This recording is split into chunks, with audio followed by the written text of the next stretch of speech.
Please take their seats. Guests, please take your seat. Secretary will call the roll. Chairman Cosgrove, Representatives Albright, Burke, Davis, DeGrande, Hanson, Martinez. Okay, quorum is present. First bill that we'll take up is Representative McEwen's bill, House Bill 277. Oh, there you are. Representative McEwen, you're recognized. Thank you, Mr. Chairman. It's just a little non-controversial editorial board press bill. It goes to fairness as a consumer bill. That's why it was referred to this committee, since you represent the consumers. It merely requires that editorial board members file full financial disclosure and also put their names in their editorials. The reasoning behind this is many times newspapers, publishers, whatever, may have some special interest too. And I think that could be interesting to know so the public can put more or less weight on their opinions. I don't want to spend too much time on this bill because you're all familiar with it. It's obviously been in the press quite a bit, so I'll just stop it here. Answer any questions you may have. Any questions from members of the committee? Okay. Questions? Any amendments? Thought there was any amendments? All right. Thank you, Mr. McEwen. Representative McEwen, we have a couple of cards. We'll take some testimony on the bill then. Let me wish to close when they're finished then. Certainly. House Bill 277, Barry Richard, representing the Florida Press Association and the Florida Society of Newspaper Editors. Subject, First Amendment freedoms.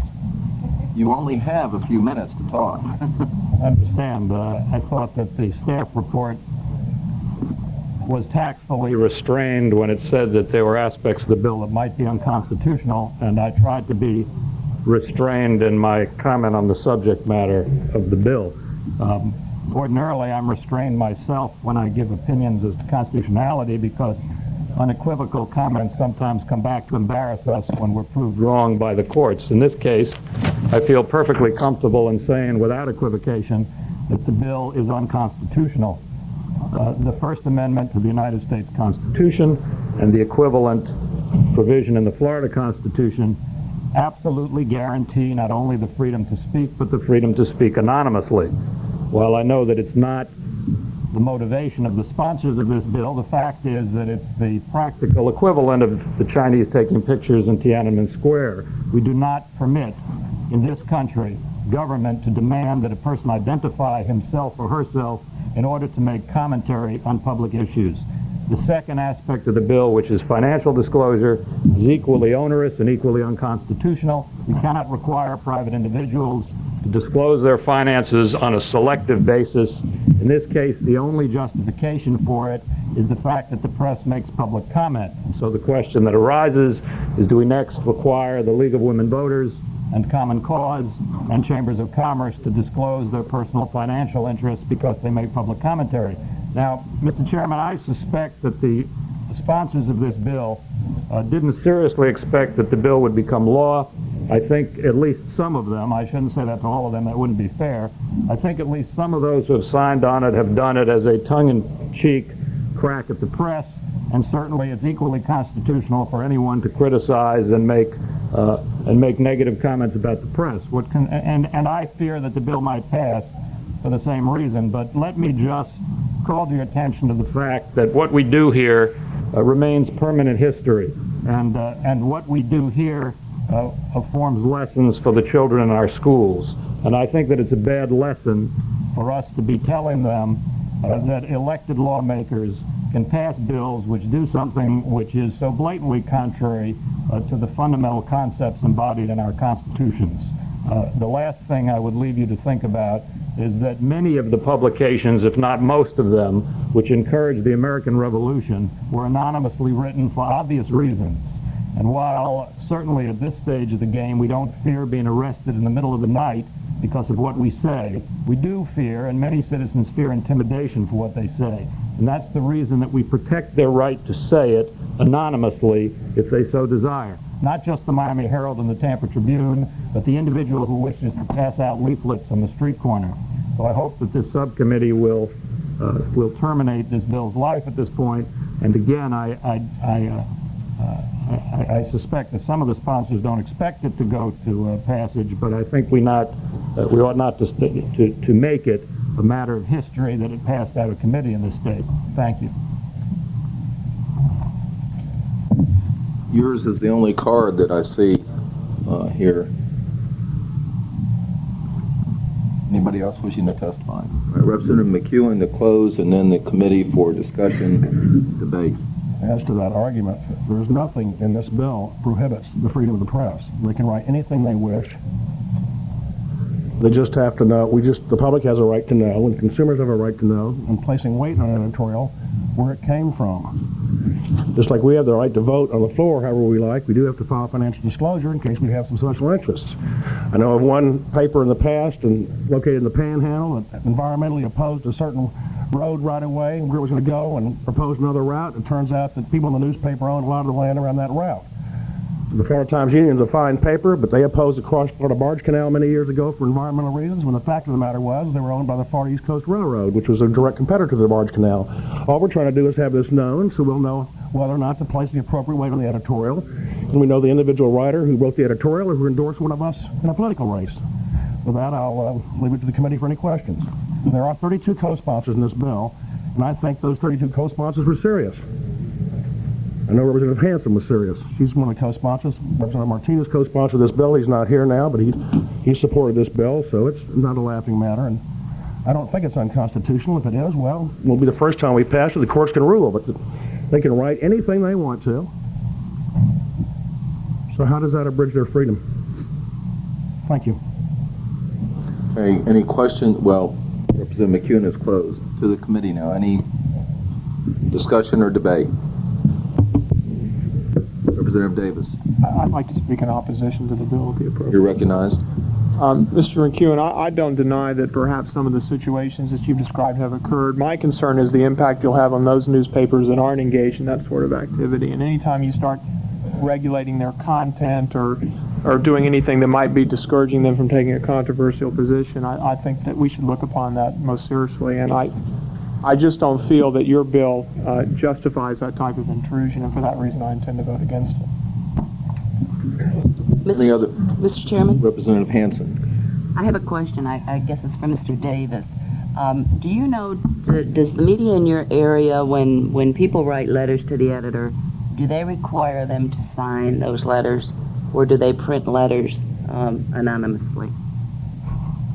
I believe that the Tampa Tribune requires the name. I don't remember seeing the St. Pete Times publish a letter without a name. Thank you. Any other question? Any other discussion or debate? I wish to make some comments. I have great respect for Representative McEwen. I do believe that he and the co-sponsors of this bill are serious. Mr. Richard, I don't believe that they are making any attempts to be childish or whatever, and they have the tussle between the press and the public, the press and the legislature. But I do feel that that this bill does infringe upon some very basic freedoms in our country, and that free and open expression, and sometimes even offensive expression and obnoxious expression, are a part of what has made America open and strong in a democratic society. I would feel very reluctant to vote for any legislation that would do that, even though I might one day, and have been, the brunt of statements or things that were unfair, or I consider to be unfair. But I cannot, as a legislator trying to set public policy within the parameters of what the greatest constitution in the history of the world has set forth for the people of America. So I think that as much as I might want to get in there and make a little jab at the editorial boards in some respects, that the greater freedom of expression is more important than my making a personal statement or a political statement, although I am not saying that that's what you do. I think you were very sincere and certainly very courageous in filing such a bill and in getting members to express support for trying to get some balance to the fourth estate. Because as we know, the press or the media now considers himself the fourth estate, the fourth branch of government, and every other branch of government has certain public responsibilities. We have to sign the bills that we support. We have to record our votes. We're very responsible to the public. So you can't necessarily be the fourth estate of government and the fourth branch of government if you're not going to have some of those responsibilities. But I, for one, have read the Constitution and to find that there are only 3 branches of government recognized in the Constitution. All the other aspects are individual rights, including the freedom of expression, freedom of speech, freedom of the press. So to protect those freedoms, I will vote against it. With that, the Secretary will call the roll. Who's that? Oh, Representative DeGrande. Mr. Chairman, I'm also going to vote against the bill, but I want it to be on record that I sympathize with the issues that Representative McEwen has brought up, and that I am voting strictly on my belief of what the Constitution dictates, and not in sympathy to some of the newspapers that have caused us problems. Mr. Chairman. Representative Martinez. Mr. Chairman, I apologize for being late, but I'm a co-sponsor of the bill, and I would ask the chairman if he would allow me the courtesy, although I was late, of making some comments on the bill. You are recognized and you are appropriate at all times. Thank you, Mr. Chairman. Ladies and gentlemen of the committee, although I was not privy to the arguments pro and con, let me tell you what I think about the bill and why I'm a sponsor of the bill. We, as elected representatives, have a constitutional duty to mold opinions and represent people. We are subjected to all kinds of regulations, and apparently the First Amendment does not apply to us. Although we can say what we want, we're not allowed to do certain things, and we're restricted in many fashions. The real molder of public opinion is the press. They really mold the public opinion. They can take you and beat you and do whatever they want to with you, and they're immune from everything. We're open game. What I view this bill as a fairness. If we have to say that we have accepted a gift by going to Disney World, and we have to report that, then I think it's only proper that those who then would criticize us for that tell us where they're getting their gifts and where their bread is buttered. And that's simply a fairness doctrine. If they don't want to be subjected to this, don't write editorials. They're in the news business. They're not in the editorial business, although that's their privilege. I think that the public has a right to know if their views are jaundiced by some financial interest. They should then put their mouth where their money is. And that's why I support the bill. And if they were honest, they would say, hey, we voluntarily do this. But I don't know that that's the case. So I would ask that we go ahead and pass the bill. Thank you. Representative Albright, you're recognized, sir. Thank you, Mr. Chairman. I just want to say that I have the highest respect for First Amendment rights. I think they're all but absolute. And but I'm going to support this bill because I see no chilling effect on First Amendment rights. Mr. Chairman? Representative Hanson.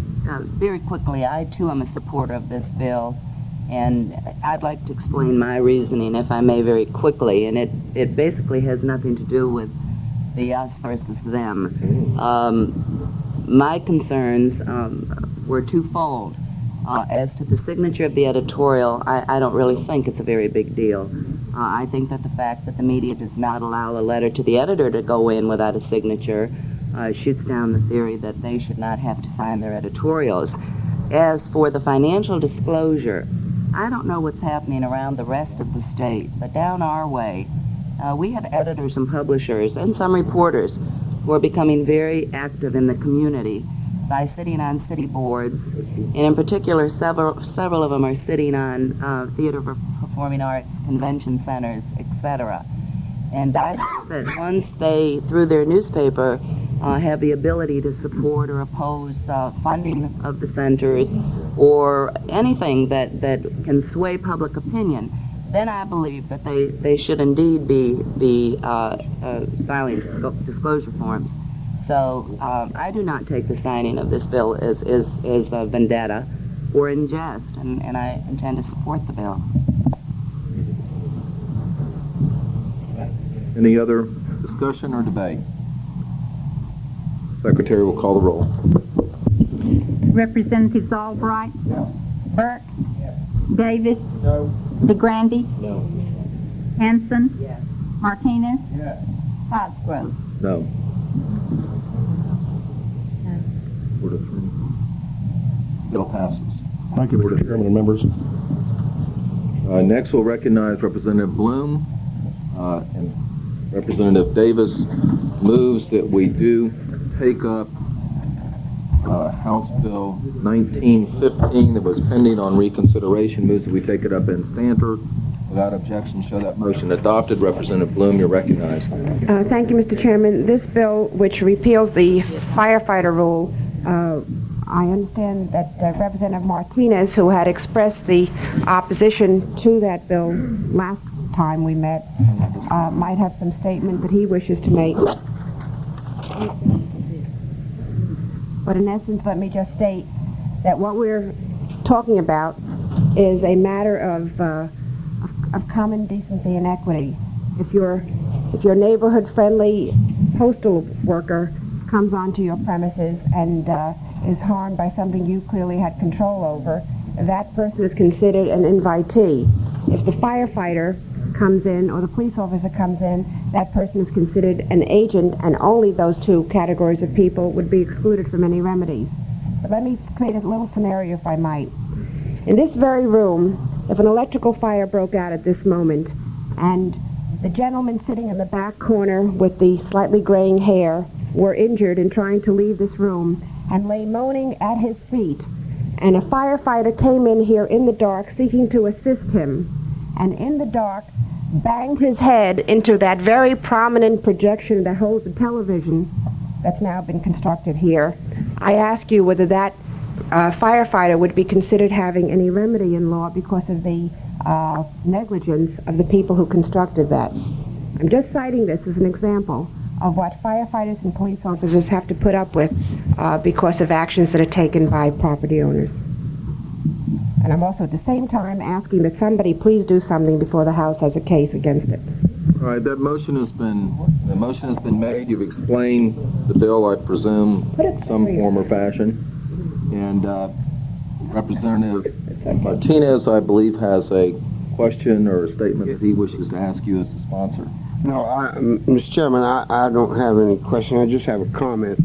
I have studied the case law and understand the firefighter rule. Ms. Bloom, I need to correct her. A mailman is a licensee and not an invitee. What we're doing here, excuse me, I have a messenger. Yeah. At any rate, what has happened is that in the law, even though an invitee is an invitee as far as common law is concerned, the courts have, through case law, developed different criteria for different circumstances.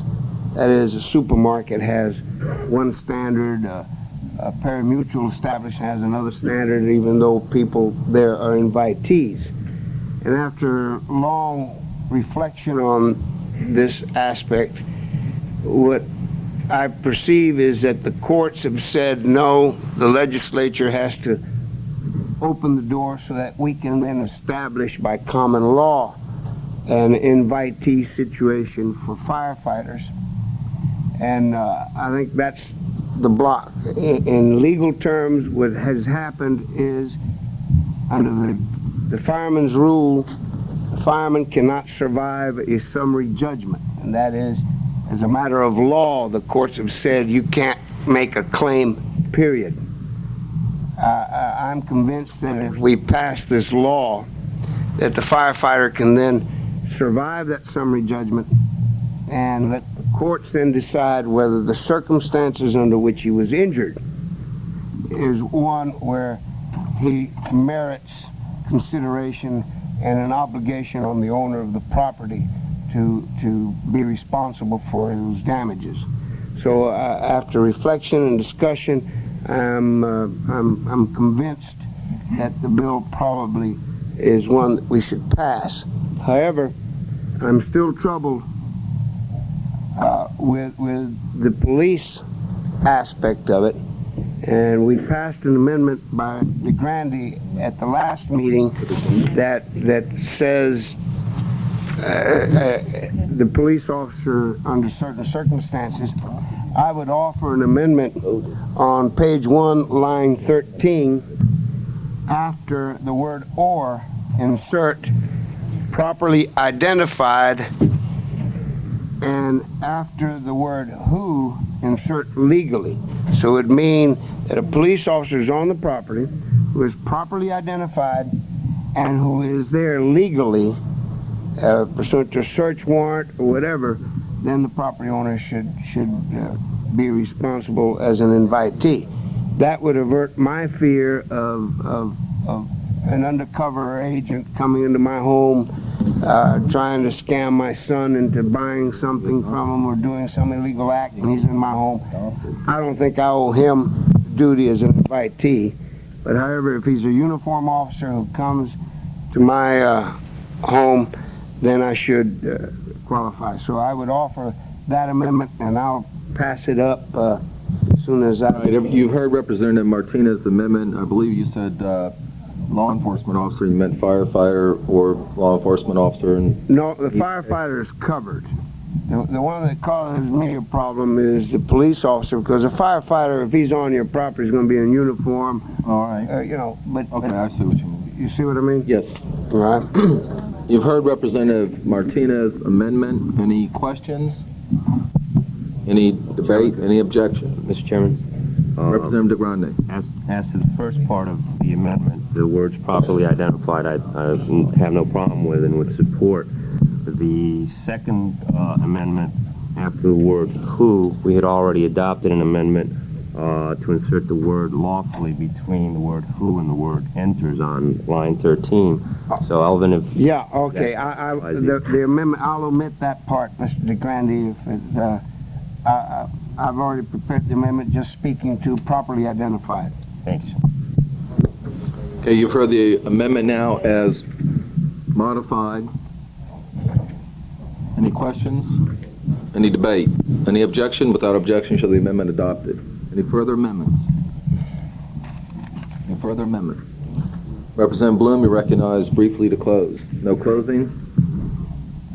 Representative Albright, I'm sorry you did ask to be recognized. You're recognized, sir. Mr. Chairman, I had talked this morning with my firefighter from my area, and some of my concerns, as I expressed to him, was the practical effect of this bill would be if a firefighter went into an establishment, or let's say a residential dwelling, and the wall collapsed on him, then he would have an action for negligence, or could bring an action for negligence against this homeowner. Well, then this homeowner has to go hire an attorney and I guess a building specialist, and somehow has to prove that his house was not built negligently. Now, I just bought a house 2 weeks ago that was built in 1949, and I'm the fourth owner of that.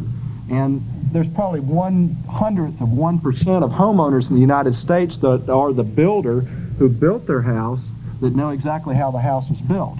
Now, I expressed this to the lobbyist, and he said, well, that's not our intent here at all. We want protection from such aggravated instances such as arson, or where someone has, there's some negligence involved in storage of certain things, where the fire marshal has written these people up for storage of hazardous waste and flammable waste and have not taken it out. And what I would like to suggest, and I believe Ms. Bloom has agreed, that I will work with them, the firefighters and the trial bar, and that we'll come up with some language where it reflects that this cause of action and the intent of it is to protect our law enforcement people and firefighters from aggravated instances rather than just a simple negligence, which would be, you know, incredibly costly for any homeowner in the United States to try to defend.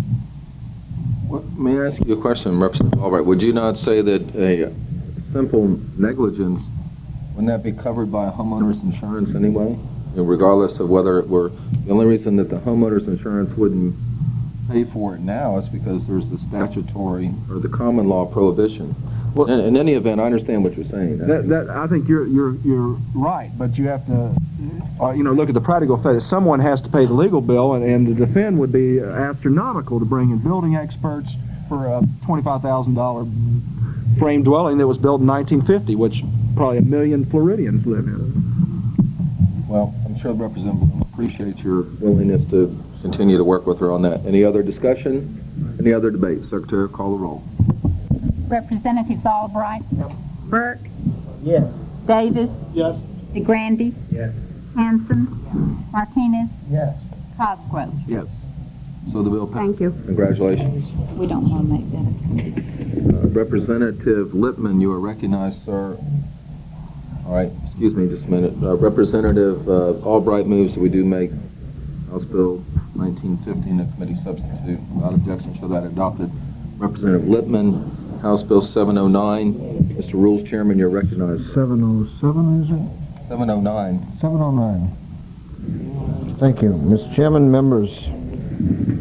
Mr. Chairman, members of the committee, this bill seeks to correct what I believe to be an inequity which has existed in Florida's wrongful death statute.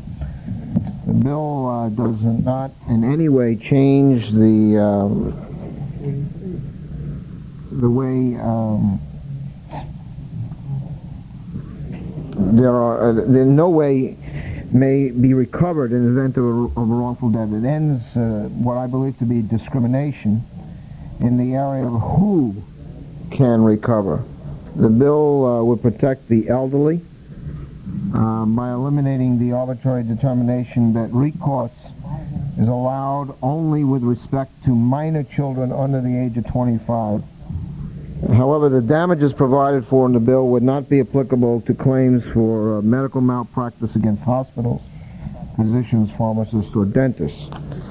Under current law, members, and I'm sure you know this a lot better than just a little old pharmacist from Broward County, under current law, an adult child who is handicapped and totally dependent upon his or her parent is entitled to recover actual damages for loss of the support of he or she received from a deceased parent. However, the current law does not recognize the terrible non-economic losses which the child may suffer. Also, as you, I'm sure, know, that under current law, the wrongful death of an elderly widow or widower can result in the wrongdoer being responsible for no more than funeral expenses. Failure to hold wrongdoers fully accountable for the changes they cause places incentives in the wrong place. I would say to you that we constantly look at the intact family. We constantly talk about family structure. I think, again, as I said, that we have a discriminatory attitude in our Wrongful Death Act.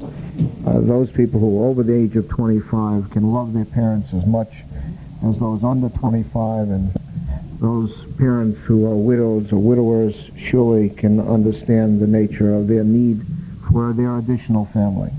Mr. Chairman, with that, I would like to answer any questions, or if there are any amendments or whatever. If not, move the bill. Any questions? Representative Lippman. Representative Davis. Representative Lippman, I'd like to understand what the logic is behind excluding certain medical providers from the application of your bill. Political reality.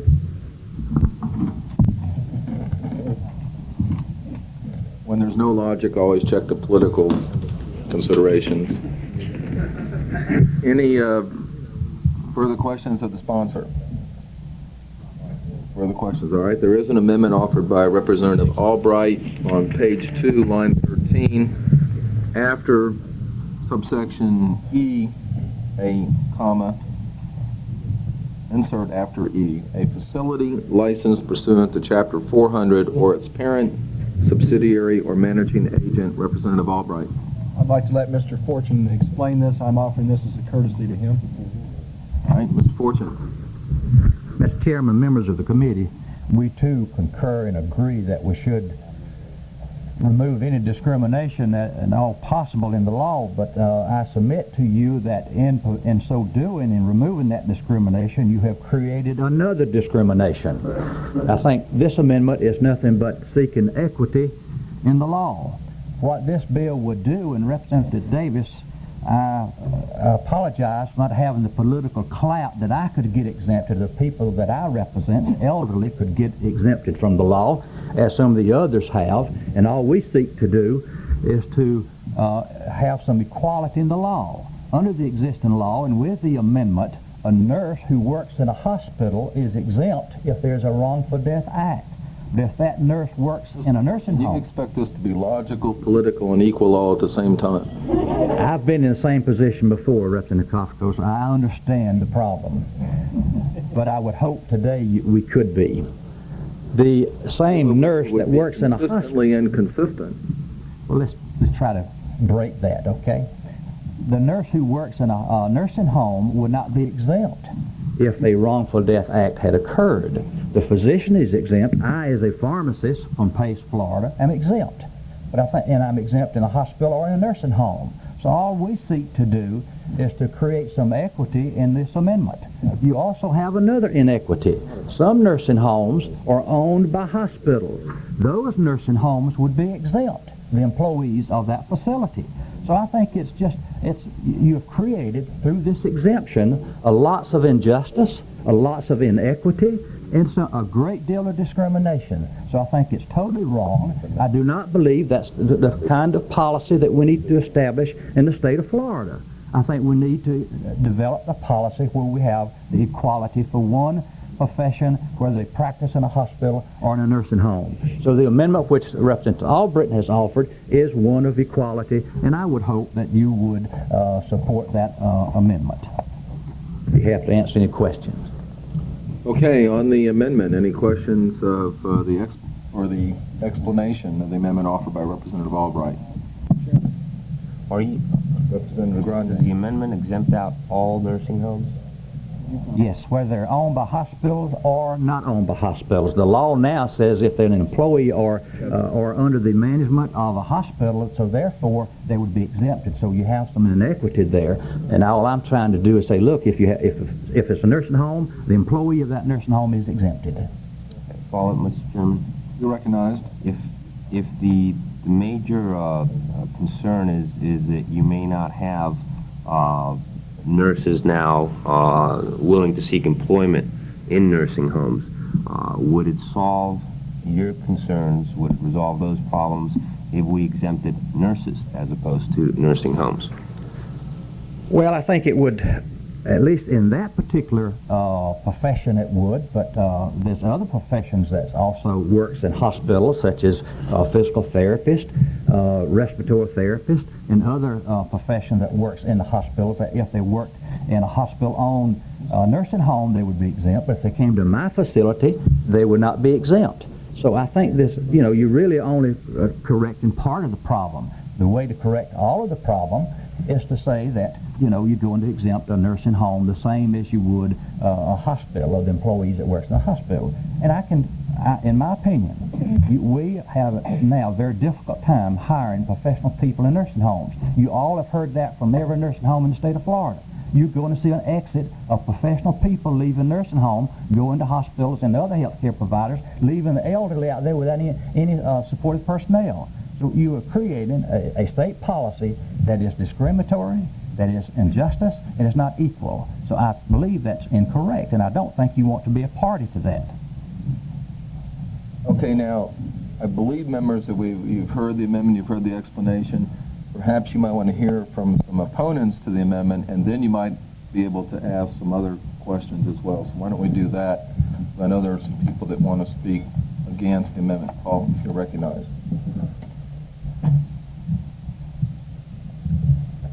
Thank you, Mr. Chairman. I'm Paul Jess, General Counsel of the Academy of Florida Trial Lawyers. We are very much in support of the bill, but as to this specific amendment, I just became aware of it for the first time this morning, and I still have not actually seen it. We would, at this time, oppose any amendment to the bill as written. We think it's a good bill. I would be happy, on behalf of the Academy, however, to work with Mr. Fortune and his clients and try to resolve any problems that they may have and see if we can work something out. But at this time, the Academy would very much oppose this amendment to the bill. Okay. Any questions? Questions, Mr. Jess? Okay. Anybody else wishing to speak for or against the amendment? Representative Lippman, do you wish to be recognized on the amendment? I understand, but it's your bill. All right, now to the committee on the amendment, discussion or debate. All right. I just wanted to give an example of a lot of, and it includes my mother, as I found out this morning. She's lives in Tallahassee now, and she works the pools, and she goes back and forth between the hospitals and the nursing homes, and she would be exempted under one and not exempted under another, and I can tell you that I will tell my mother, as her son, as her attorney, to quit going to nursing homes and just start going to hospitals to work. Any further discussion? Any debate on the committee? Okay, on the amendment, call the roll. Representatives Albright, Burke, Davis, DeGrande, Hanson, Martinez, No. Cosgrove, No. 5 vote. The amendment is not adopted. Who did we leave out? Oh, Representative Burke, we called you. No, the amendment is not adopted. 4-3. Mr. Chairman, if I might... Who am I hearing from? Representative Martinez? No, you're hearing from Representative Lippman. Oh, there you are. Okay. Unless there are any further amendments... Well, I believe one of the members was trying to get my attention for something. Did you have something, Representative Albright? All right. Well, your motion to reconsider would not be in order. You did not vote on the prevailing side. You voted yes. The amendment was not adopted. Representative Lippman, any further amendments? Representative Lippman to close on the bill. Mr. Chairman, members of the committee, I appreciate the opportunity that you've given to me. I know that Mr. Fortune and the trial bar will be discussing the issue with reference to nursing homes, and they'll try to communicate. But let's focus on the important part of it, and that is the expansion of the definition of survivors. Wait a minute, I'm sorry. There are other people that wanted to speak on this bill. I'm sorry, Mr. Why don't we? I've got, in fact, several cards here. Surely. Probably, Mr. Lippman, I apologize for recognizing you prematurely. First, let's have Dick Davis, Associated Industries. Where is Dick? All right. If you'd like to go to the microphone, make your... All right.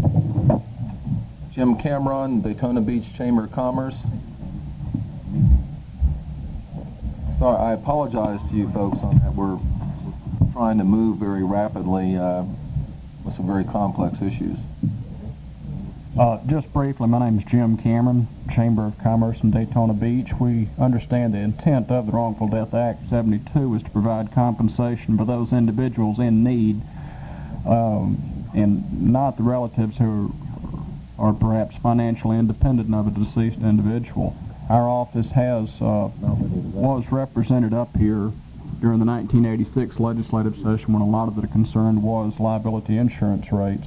And we express our concern, again, over the potential impact that it might have on insurance rates in terms of the additional number of claims through an expansion of the definition and perhaps severity of losses.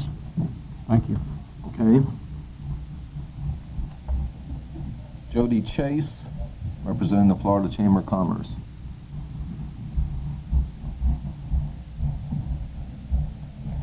My name is Jody Chase, and I represent the members of the Florida Chamber of Commerce across this state, and they have asked me to come here today and speak in opposition to this bill. It's important to understand what this bill does. This bill will cause liability insurance rates to spiral upwards again. Right now, business is suffering with an explosion in insurance rates, in workers' compensation, which this legislature is working very hard to get under control. We're also suffering under out-of-control medical care costs, and what this bill will do will cause liability insurance rates to increase on top of all that. This bill does two things. It increases the frequency of loss and the severity of loss. It opens up the floodgates to people who can have a cause of action, and it opens up the floodgates to people who can potentially recover those very nebulous pain and suffering damages. The way the statute is written now, the system works. If you are over 21 years old and you are dependent on the decedent, if you can prove that you're dependent, then you can collect economic damages. So the statute, the system the way it is now, is not discriminatory. However, if this bill is passed, it would then be discriminatory because it is putting the entire burden on the backs of business. We have a member in Orlando right now who's paying $12,000 a year in workers' compensation insurance. He's paying $13,000 a year in liability insurance. He has 9 employees. At the end of this legislative session, you'll have to go home and tell him that you helped him lower his compensation rates, but you raised his liability rates. And the bill, if it were to pass, would be discriminatory against business. So we do oppose it. Okay, thank you. Bill Hurley.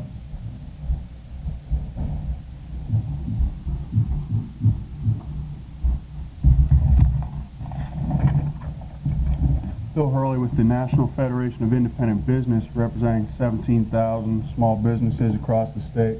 This is a very, very bad bill for small business for all the reasons Jody mentioned of increasing the frequency and severity of cases. Not to reiterate what she said, but just to point out that many small businesses these days, when you add up their workers' compensation, their product liability, their health insurance, their auto insurance, they're paying more in insurance premiums than they're paying in payroll. And it's got to stop at some point. They're paying all these premium dollars, many of which leave the state for good. I would just like to raise one question of the staff analysis, if I could direct you to page 3 of direct private sector costs. And you'll find out that the actual the cost of these increased cases is indeterminable at this point. And I just caution the committee to postpone your consideration of this very damaging bill until we can get an estimate of those costs. I would like you to be made aware that the business community has requested that the Insurance Commissioner's Office price out this bill, and we're expecting a response from the Insurance Commissioner's Office shortly, and I would like to ask you to postpone your consideration of this bill until that time. Okay. Mr. Chairman, Representative Hanson. could I ask if the insurance commissioner gave you any indication of how long it would take him to break out the cost? Or any Shortly. of his office? Anybody can answer that question. Jody?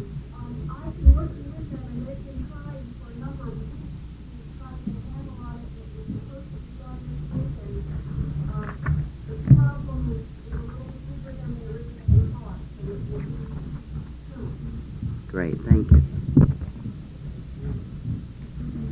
Okay. I'm going to take the cards. Did you submit a card for this, Mr. Jess? Yes, sir. All right. Oh, all right, here it is over here. Mr. Dixon.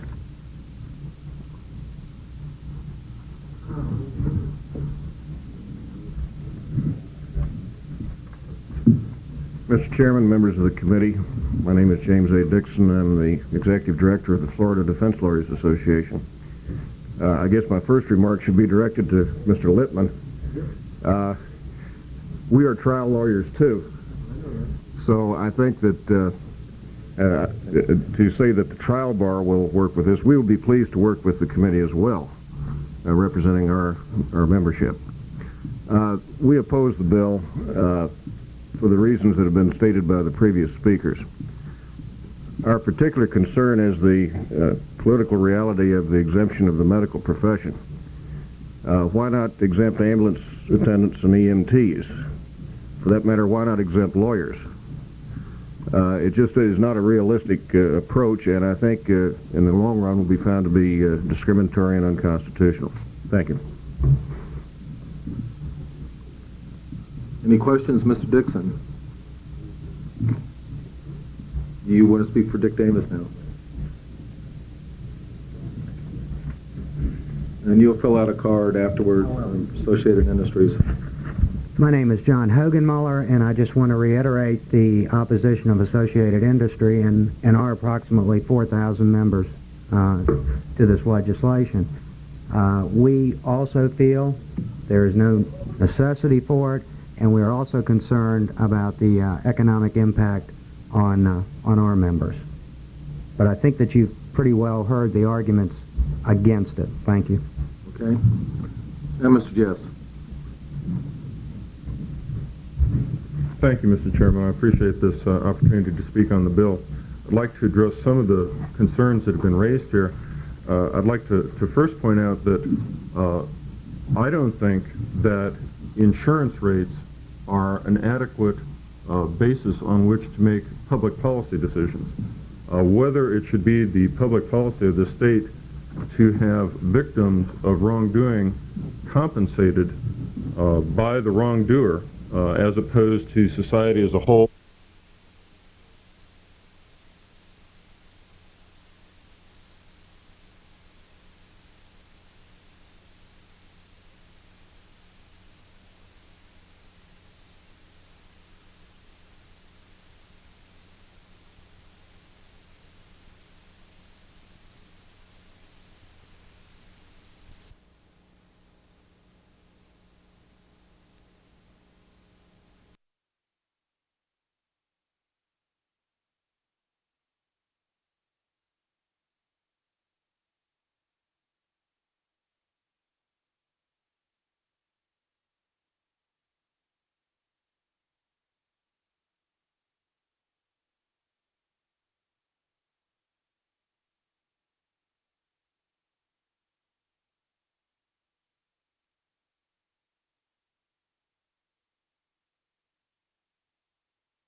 That the insurance department is working on some type of study of this matter. There was actually a study of this that was done last year for the bill, which I have here. It was in the form of a letter to the staff director, Richard Hickson, from an actuary at the insurance department. And I have misplaced it just this minute. But in any event, I can tell you, I can provide copies. I can provide copies to the committee. Essentially, what it said was that they estimated, based on the data that they had and that they used, and they did use the 1980 census data, they estimated that it would raise general liability rates by only 2.5%. They also estimated that it would raise medical malpractice liability rates by approximately 4.5%, and I believe that that was the explicit rationale last year for the exception that was put in there about medical malpractice. It was not merely an arbitrary distinction. It was a distinction based on the reality of that cost, and that was done, I believe, in the insurance committee.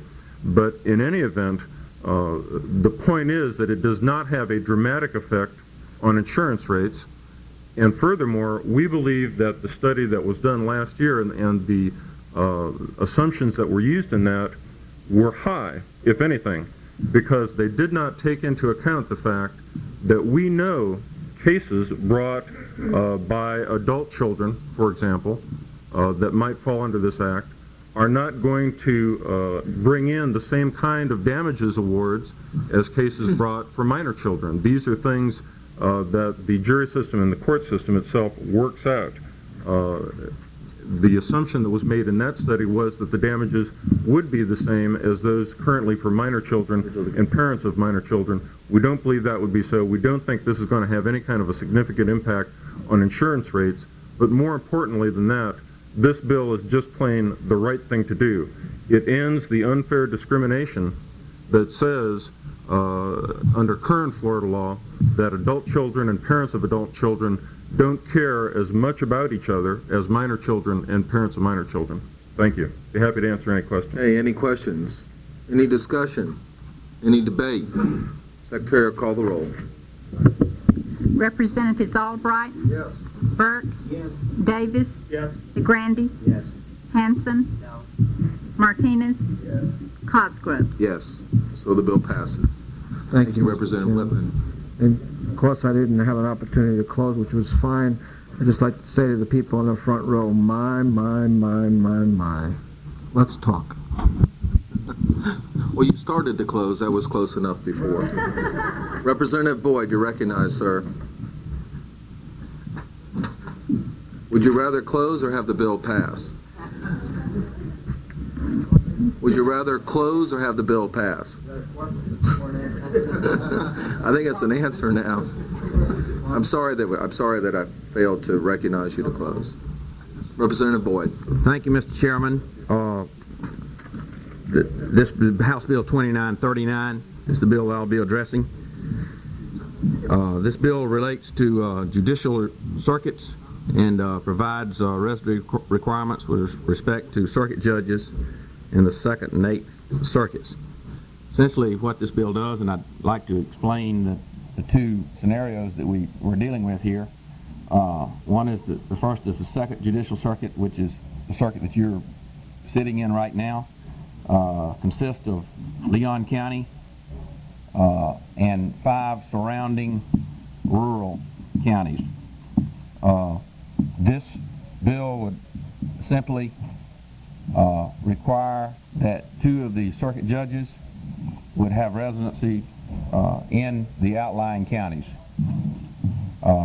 Unlike the previous 3 bills, this really is a simple, non-controversial bill, Mr. Chairman. Okay, any amendments? Any questions of the sponsor? Any discussion? Any debate? Secretary will call the roll. Representatives Albright? Yes. Burke? Yes. Davis? Yes. DeGrande? Yes. Hanson? Yes. Martinez? Cosgrove? Yes, and so the bill passes. Representative Boyd, thank you. Thank you, Mr. Chairman. And waiting, let's see, Representative Glickman will be coming back. Representative DeGrande on House Bill 1259.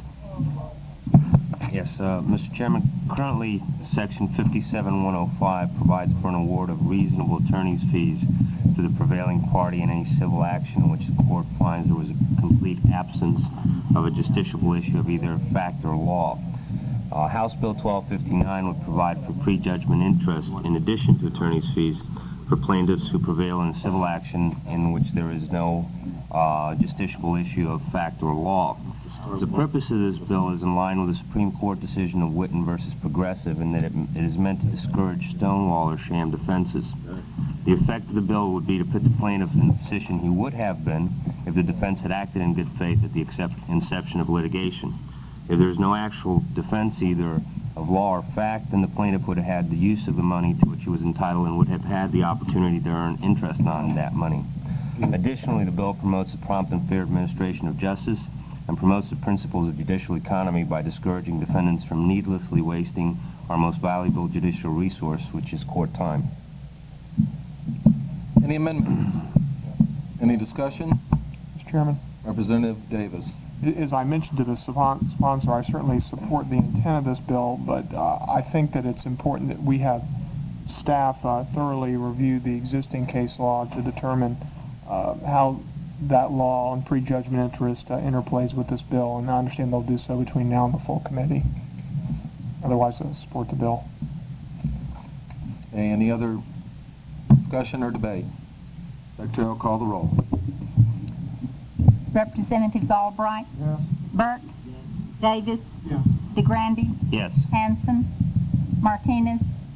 Cosgrove. Yes, and the bill passes. All right, we're going to take up now, we're waiting for Representative Glickman. When he shows up, we may interrupt to take up his bill, but we'll take up House Bill 1443 by Representative Cosgrove. This bill basically is a work product of this subcommittee, although I filed it as a vehicle for our subcommittee. This deals with the procurement of legal services, the issue of our trying to legislatively address the cost of procuring outside legal services. It is now taken up approximately $35 million from the state budget. It's felt that, and the testimony that we received, as you remember, members, was that we felt that probably in dealing with our very fine state lawyers who are already on the public payroll, that we might be able to save a substantial amount of money by enhancing their salaries as well as getting some control over the spending so that we could even expand the legal departments of the various state agencies in order to effectively and affirmatively help the people of Florida and also save money. With that, there are two amendments that we'd like to take up, and when we put those two amendments on, then I know there are some people who might speak on that. I would recognize the people from the Attorney General's office are here and anybody else. Okay, the First Amendment is on page 3, in between lines 18 and 19, strike nothing and insert, the Attorney General shall by rule adopt a standard fee schedule for legal services which shall take into consideration the following factors. The amendment then lists several factors that would be taken into consideration and would require all agencies, when contracting, to do so to get the authority from the Attorney General as the Chief Legal Officer of the state. Mr. Segerson, is there anything else we need to explain on that? Yeah, the second part of that amendment, thank you, Mr. Chairman, members of the committee, the second part of that amendment would call to your attention that the would simply require all agencies contracting for legal services to use the fee schedule. Since we'll have the fee schedule, we want to require them to use it, but we would provide them in the amendment the flexibility to waive that fee schedule based upon necessity. So there is flexibility built into it, but it's an attempt to bring standardization of payment of legal fees for outside counsel to state government. Any questions? Any debate? Without objection? Without objection, shall the amendment adopted. Amendment number 2 on page 1, line 22. Insert, state agencies requesting approval for the use of private legal services shall contract with the Department of Legal Affairs for such legal services at a cost be mutually agreed upon. The Attorney General may decide on a case-by-case basis to accept or decline such legal services as staffing and expertise permit. Any questions on that amendment? That's exactly what we were trying to accomplish, Representative Davis. Just a question as to the meaning of the last sentence. Does that sentence suggest that the Attorney General have the option whether to undertake the representation itself or what? That's exactly what it means. The state agency, if the state agency does not have the expertise on their own staff, they would then go to the Attorney General, who may have staff available to handle the case. If the Attorney General said, I don't have the staff or perhaps the expertise in my in-house counsel, then they would decline representation and you could go to outside counsel. Mr. Chairman. Right now, the state agencies bypass the Department of Legal Services and go directly outside should they decide for whatever reason that they do not wish to use their own in-house counsel.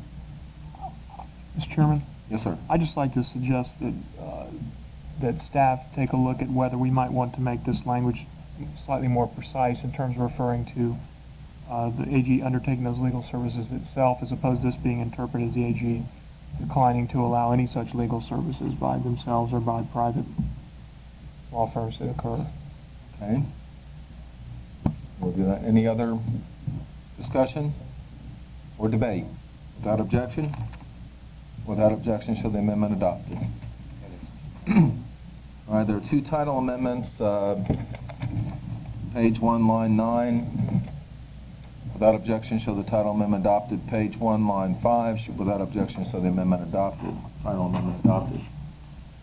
Now, for the benefit of the members, we have struggled with trying to come up with some guidelines or amendments, or some guidelines or some language that will perhaps give some statutory direction to the funding process, the appropriation process, as to trying to enhance the salaries of our state legal services people and support staff, as well as to try to allow and direct that it is wiser for the state to hire more lawyers for the state than it is to pay 3 times as much hiring outside counsel.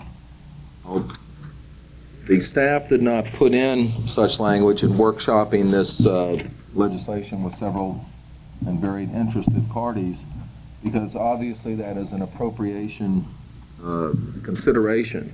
However, realizing that, I am going to ask Mr. Segerson to prepare such language that we would put in, and in fact I would like to put it in the subcommittee level before we send this bill up to the full committee, because I would like for us, and I believe that, when I say I mean I think the subcommittee feels very strongly on this issue, that we would like to send a very strong message to the Appropriations Committee that when they are doing the budget, and they can take this language out in the Appropriations Committee, I fully expect that they would, but if it's in the bill, they're going to look at it and see that this subcommittee feels that enhancing the salaries of existing state lawyers and providing more money for state lawyers is a far wiser and effective use of the public's money than spending 3, 4, 5 times as much on the outside for the same 1 hour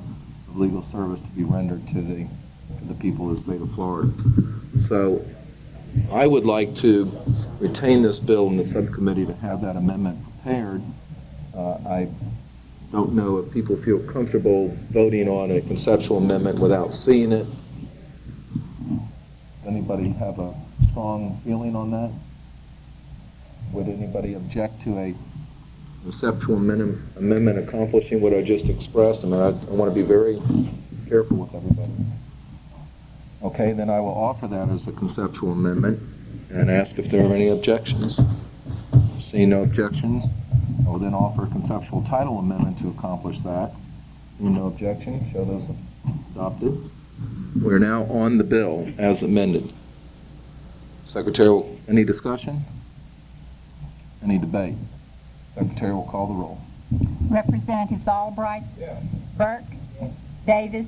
Yes. DeGrande? Yes. Hanson? Martinez? Yes. Cosgrove? Yes. And Representative DeGrande moves that this bill be made a committee substitute. Without objection, show that adopted. I want to thank the members of this subcommittee, Ron Villela and Jerry Currington from the Attorney General's office, particularly Representative Albright, all the for this very bipartisan effort in a touchy issue, but one that I think is that everybody will be very proud to support, and that I think will deliver legal services more effectively and efficiently, which is a good election year issue for all of us. With that, and to our staff, Mr. Segerson, for really putting in a person's effort in getting this accomplished. Yo ho ho. Okay, now the last is Mr. Glickman here. Yes, sir. Currently presenting the bill to the subcommittee. What we will do is Representative Davis from the same county, as a courtesy to Representative Glickman, will offer his bill. Will move that we do take up House Bill 2711. And Mr. Segerson, if you will explain the bill. Mr. Chairman, this is a bill that our other staff person, Mark Perez, worked on. Right. If you don't mind, maybe we would like to hear from Mark. All the committee members know Mark Perez, our law school intern. Mark, this is your shining moment. You are recognized. You can be a star. Rising, falling, or shooting is what you now will determine. Where are the TV cameras? Currently, when a county seeks to condemn property for a government building or right-of-way, they must establish a reasonable necessity for doing so, and they do that through public testimony or staff analysis and study. If the landowner chooses to appeal that finding, then they go to court, and the standard of review for the court is simply to find whether the condemning authority jumped through the proper procedural hoops, and as long as they didn't do anything illegal, in bad faith, or in abuse of discretion, then the finding of that condemning authority is upheld. However, there's a different standard of review when the condemning authority chooses to condemn property for parks or recreational purposes. If the landowner seeks to have that finding appealed, then the court, without regard to or presumption in favor of the prior determination by the condemning authority, reviews all the findings and in effect acts as the condemning authority and determines whether the finding for public necessity was proper. So this bill would establish a single standard of review, and if the condemning authority chose to condemn property for parks or recreational purposes, then the standard of review would be the same as it would be under all other condemnations.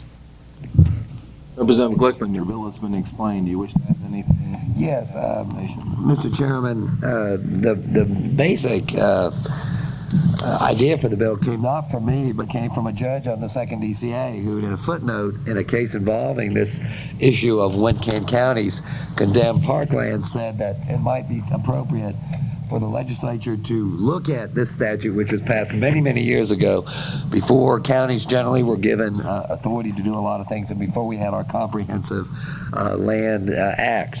And as staff has explained, the only real purpose of the bill is to make eminent domain procedures for parklands to be no different than an eminent domain procedure by a local government for any other type of procedure. And so this would harmonize the law, and it would allow the counties not to fall into traps, which unfortunately Hillsborough County did in a specific case.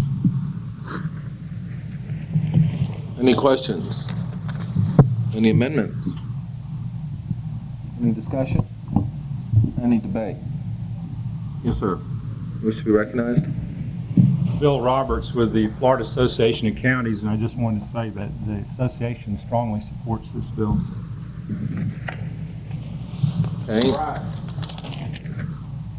You may have just created controversy. Any discussion, any debate? How do the cities feel?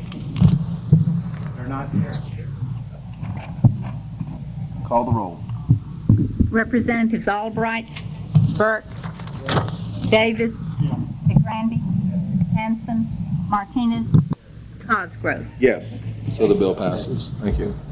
All right, now the last item on the agenda, we're going to take up, begin the process, members, of considering some of the changes that need to be considered for the guardianship law reform that passed in the last session. Obviously, with a very sweeping, important piece of legislation, it is important that we revisit and immediately to work out some of the problems and concerns in the practical application of the law as quickly as possible. I know that each of you probably have been contacted by various practitioners and public agencies and not-for-profit agencies who have worked with this law, and that as with any major reform, and most of the people obviously don't understand that we understand that anything that we do usually requires some fixing up and tinkering in the next session. So what we have attempted to do over the past year was to solicit, and I myself, and I'm sure each one of you have told people who have had suggestions to please put them in writing, give me the page, the line, and their suggestion so that we could begin that process. What we're going to do is, we're not going to spend a lot of time on it today because I know it's been a long meeting and a long day already. We're going to take about 5 or 6 minutes, just have Mr. Segerson go through the issues as we have identified them in the memo. You can take that memo with you, read it, look over it. Members in the audience have one card. I will take that testimony, or we will take that testimony. We will then invite people to come back again and try to be ready by next week. We'll wait one more week, not even the second meeting this week, to try to then get up a bill that will have some suggested responses in it, and then workshop that bill. We won't vote on it next week, and hopefully by the third week we'll be able to vote on that bill in subcommittee and get it before the full committee by the end of the third week. I think we'll be meeting subs and fulls the first 3 weeks. Okay, with that, Mr. Segerson. Thank you, Mr. Chairman. As you can see from the memo, some of the issues that I identified, by the way, this is by no means a complete list of every single correspondence that I received. I have a file here that's full of letters and cards and so forth that came to me. So on some of the issues, the first couple that I identified were fairly specific about the problem, and specific remedies were suggested. Some of the other ones, as you get down, and some of those specific ones include the non-resident relatives. That was the #1 complaint about the new law. Also about the testamentary non-resident relative for the minor children. That was the #2 complaint, or very close to the #1 complaint. It's a related complaint, I suppose. And then, of course, the minors in general being brought under the new guardianship law has resulted in certain guardianship situations where the minor has received a damage settlement, and now the adult that is an appointed guardian has to do all of the things that other guardianships are required to do. And of course, I'd like to remind the committee on behalf of the chairman that the chairman attempted last year to address minor guardianships under the damage settlement situation, and was not able to get that into the law because we wanted to stick strictly with the recommendations of the Guardianship Study Commission, which did not address that issue, or specifically declined to address that issue. But it has now come back to sort of haunt us, as it were. Then some general areas, veterans guardianships, general comment that costs are too high, rules are too complicated.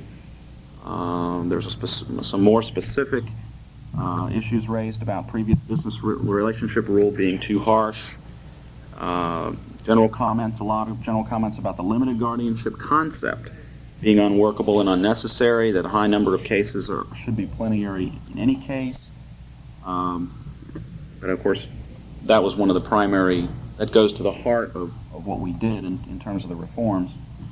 And then generally problems with some clerks are accepting annual reports and plans, and others are rejecting the exact same one in different counties.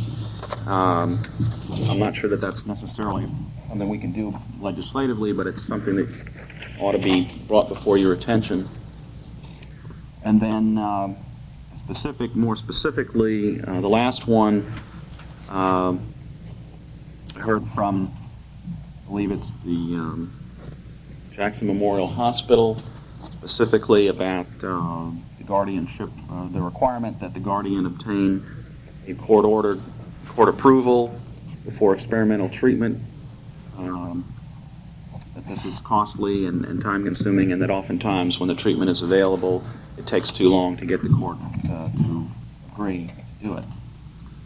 And that's sort of a run-through. Mr. Chairman. Mr. Chairman. Mr. Martinez. I want to ask this question generally because I didn't see it in the rules. For the last 6 months or a year, my clerk is charging a $50 fee for filing an accounting in guardianships. Is that the law we passed? It is. We imposed that fee? We did. Well, put that on the list, please, because I think it's onerous. What do we do with that money? That's how we... Besides send you to Europe. Jerusalem. Oh, Jerusalem. What we did with the money, and frankly, it was a problem. There was some concern that that might not generate enough money to conduct the audits on the annual reports. I think if we're we'll put that on the list certainly, because that is a problem. There is a concern. A lot of people feel minors ought to be exempted. Certain size of yeah, we need to work estates, like if it's over 100,000, then maybe they ought to pay it. If it's under 100,000, they ought to be exempt. Some of those suggestions have come out, but basically what it does, Representative Martinez, is it provides the money for the clerk's office to hire the auditors to check the financial reports and to check the annual reports of the condition of the guardian, make sure they're filed, make sure that that the guardian is doing its job. Enough is enough. Just put it on the list. Yeah, all right. I just wanted you to know that it was not a flippant thing. Okay, will any other members have any other items that they would like to specifically add? I know you'll get a chance to look at it. All right, we now recognize Kathleen Regan, representing GUARD Inc. or Guardianship Inc.? The acronym is GUARD Inc. It stands for Guardianship Association for the Retarded Disabled. All right. Thank you, Mr. Chairman. I'm the executive director of GUARD, which is a private nonprofit charitable corporation located here in Tallahassee, but we do have wards in the 2nd, 14th, 8th, and 4th Judicial Circuits. I'll keep my comments today very brief and wait until there's a bill presented and be more specific. I just wanted to take a minute to share our experience with the new law and the sentiments that we have about it. Generally, we're very supportive of the new guardianship law, particularly the limited guardianship concept. We serve under Chapter 744, but also under Chapter 393.12, which allows for the appointment of a guardian advocate for developmentally disabled. We're very strong about getting rights restored to the maximum level of the person's capacity. I attended the Florida State Guardianship Association conference back in November. A lot of the sentiment around this reform, I believe, is based on fear of the unknown, and I think as people actually start using this law, that sentiment will kind of address itself. I think the out-of-state guardianship issue is one that does need to be addressed. I heard a lot of people say they were concerned that family members who lived out of state but who would be involved would be excluded from being appointed guardian for a family member who might reside here in Florida. Personally, I would not want to see a stranger appointed my guardian when I had interested family who would tend to my needs if I were injured or somehow had a requirement for a guardian. There was a lot of strong sentiment about due process for minors, or not due process, but a guardianship section for minors, and we're supportive of that. We've had real good experience using the new Florida Bar guardianship forms in terms of our annual reports, including a motion to waive the $50 filing fee. We have not had any difficulty at all in getting that fee waived for our clients, most of whom are indigent. That's all I really have to offer today. I'll wait until the bill comes out. You might want to also, before the bill comes out, and I would say this to anybody here, meet with the staff and make sure that you give some input into things that you feel should be in the bill. I'd be very happy to. Thank you. Okay. That's the only card we have for public testimony.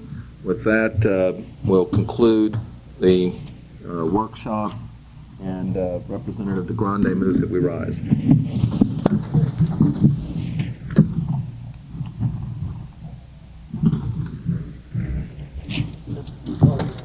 Mark, I think you're arriving. Representative Davis wants you to know that once you star state, Judy comes.